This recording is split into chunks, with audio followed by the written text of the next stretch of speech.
Les portails que nous créons tous. Prélude. Bonjour, merci de me rejoindre à nouveau. Je suis Maryse Varou.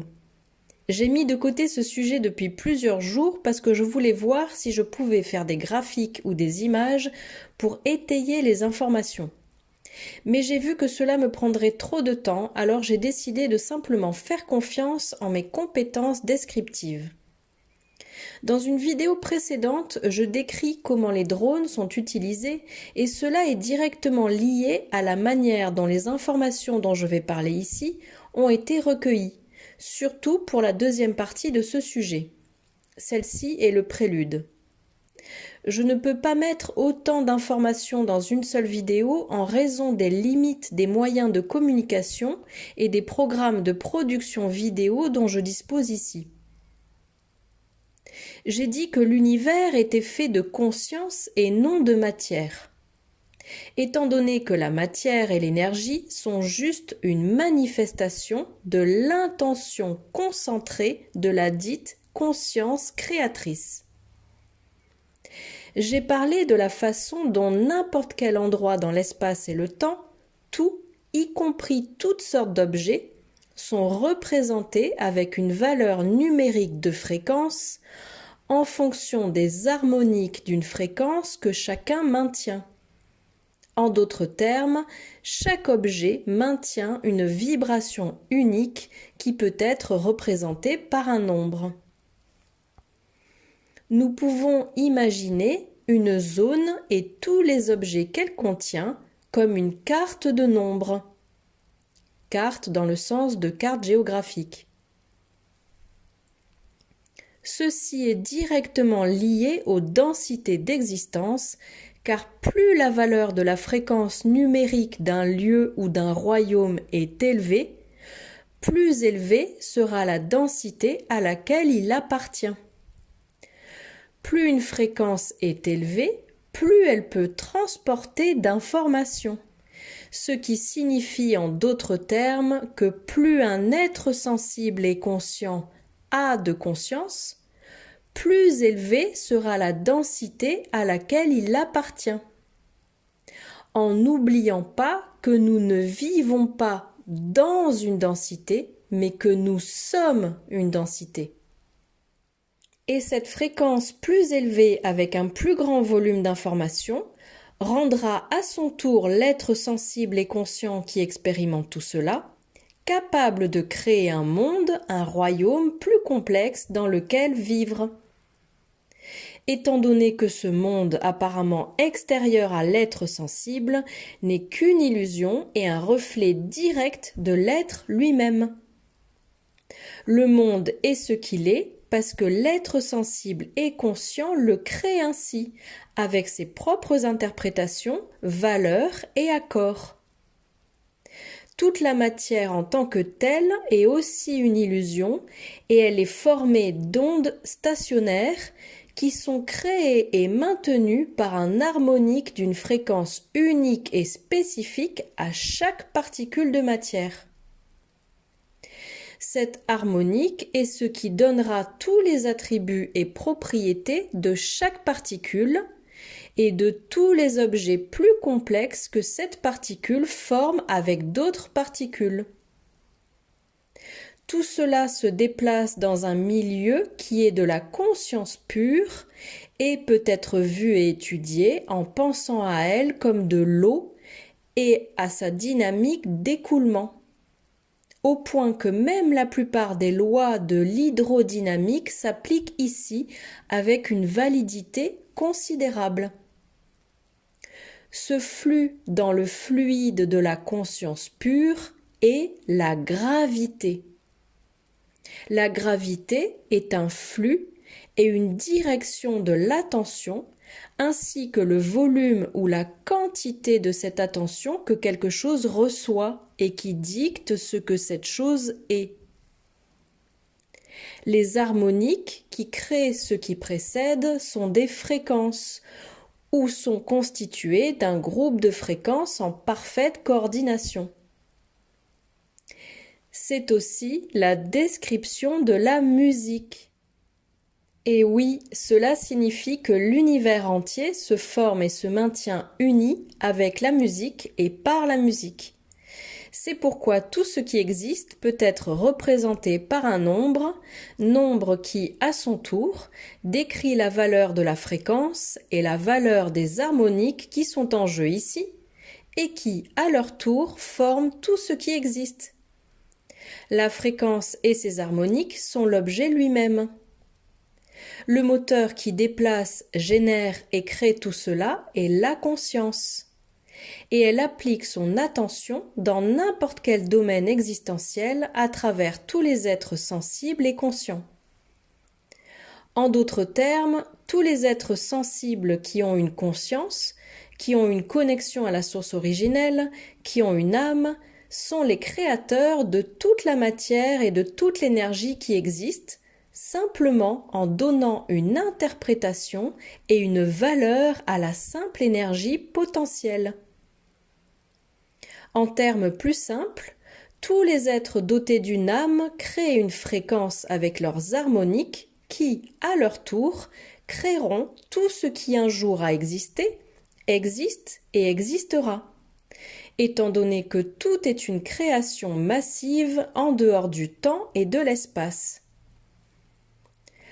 Le temps, l'espace, les distances, les objets, la matière, l'énergie, tous sont une idée unie par la conscience. Tous ces éléments sont malléables parce que leurs valeurs ne sont pas fixes, mais sont maintenues par des idées, des interprétations personnelles et par l'imagination, et non par des lois fixes et stériles.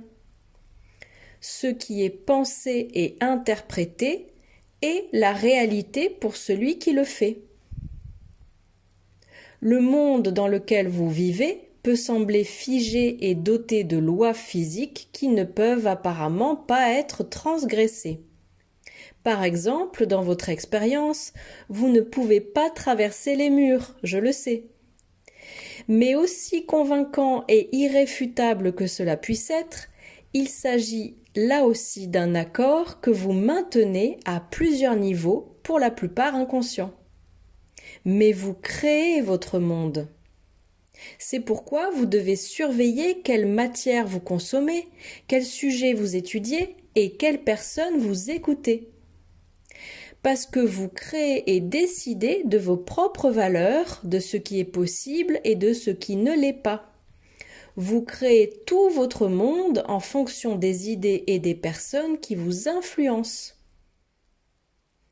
Mais vous êtes toujours celui qui crée tout votre monde, car si vous écoutez tel ou tel auteur ou telle personne influente, c'est parce que vous correspondez à la fréquence de cette autre personne.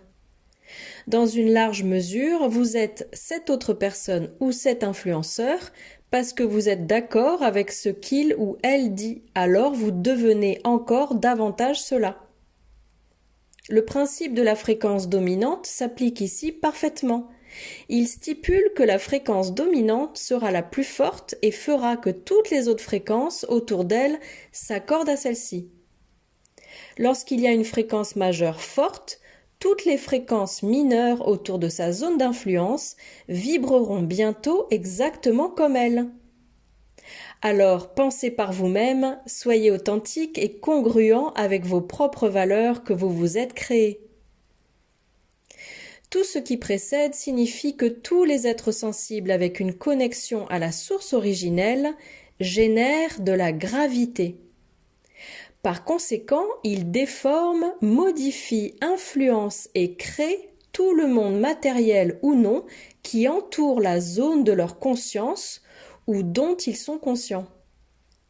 Et moins cette âme laissera les influences extérieures modifier ses propres valeurs personnelles, et aussi plus cette âme restera en accord et fidèle à elle-même, tout en demeurant forte dans l'adversité, alors plus cette âme générera de gravité. Donc plus elle influencera son environnement et influencera d'autres personnes et d'autres âmes dans sa zone d'attraction. Vous pouvez comprendre l'adversité comme le fait d'être simplement votre propre fréquence et de vouloir préserver et défendre votre unicité. Pendant que d'autres personnes, avec leur fréquence autour de vous, veulent vous transformer en plus d'eux-mêmes. C'est pourquoi, si vous pensez différemment des autres, ils vous attaqueront et vous disqualifieront, essayant de vous forcer à être d'accord avec eux pour ainsi vous transformer en plus d'entre eux, vous faisant perdre votre singularité dans le processus.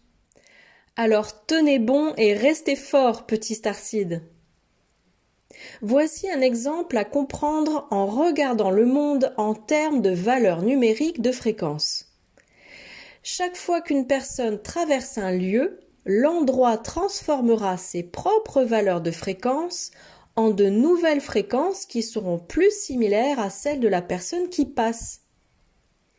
Plus cette personne est forte, plus elle créera de la gravité et plus elle transformera son environnement. Cela signifie que nous vivons tous dans une soupe de fréquences qui sont le résultat de toutes les intentions créatrices ou harmoniques de tous les êtres sensibles qui partagent cet endroit avec nous. C'est également la raison pour laquelle nous avons tendance à rechercher la compagnie de personnes partageant les mêmes idées. Car en tant que groupe qui maintient des accords au moins très similaires, nous serons tous plus forts car nous augmentons, nourrissons et alimentons tous les nôtres, les rendant plus forts. C'est pourquoi nous nous sentons bien lorsque nous sommes acceptés et que nous faisons partie d'un groupe de personnes partageant les mêmes idées. Car nous n'avons plus besoin de maintenir notre propre fréquence par nous-mêmes avec autant de force. Bien que nous devions toujours le faire, où que nous soyons, car nous conservons tous notre individualité, même au sein de ces groupes d'affinités, comme vous pouvez l'imaginer. Mais cela explique le vieux dicton « qui se ressemble s'assemble ». Et qu'est-ce que tout cela signifie ? Cela veut dire que tu es une onde stationnaire. Toutes les âmes sont des ondes stationnaires unies dans leur propre singularité par leurs propres idées et leurs attachements à celles-ci. C'est cela une âme, la toute-puissante source conscience originelle, l'univers lui-même, dans chaque petite créature sensible et consciente existante. Une petite vague unique dans un océan de pure conscience. Soyez forts, mes amis, soyez uniques. C'est plus que bien d'être différent. Ça signifie que tu es quelqu'un. Ça signifie que tu influences tout ce qui t'entoure. Ça signifie que tu construis ta propre âme. Et ça signifie que tu es incroyable. Avec tout mon amour. Maryse Varou.